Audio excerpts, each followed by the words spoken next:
kampanya ng pamahalaan kontra sa pinagbabawal na gamot, nagpapatuloy. Bureau of Customs nasabat ang iba't ibang uri ng illegal substances at kush na nagkakahalaga ng 14.9 million pesos. Alinsunod sa direktiba ni Pangulong Ferdinand R. Marcos Jr. na panatilihing ligtas ang ating mga kababayan mula sa ipinagbabawal na gamot. Nasabat ng Bureau of Customs kasama ang PIDEA at NAIA Interagency Drug Interdiction Task Group ang iba't ibang klase ng illegal substances sa kanilang operasyon noong katapusan ng Nobyembre.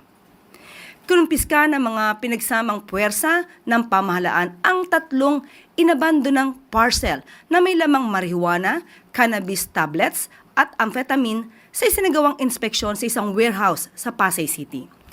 Sinadyang i-misdeclare ang laman ng mga nasabing kargamento upang makaiwas sa inspection, subalit hindi pa rin ito nakalagpas sa mga otoridad.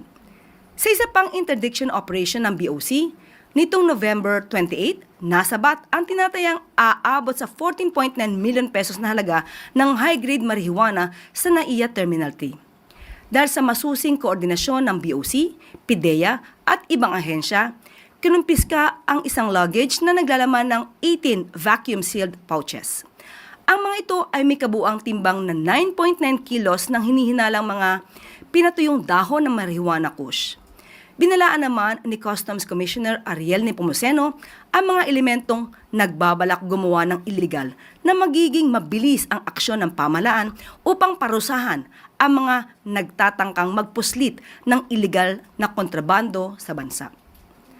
Ang mga matagumpay na operasyon na ito ay bunga ng patuloy na kampanya ng Administrasyong Marcos Jr. para bantayan ang ating mga border at labanan ang pagpasok ng illegal na droga sa bansa.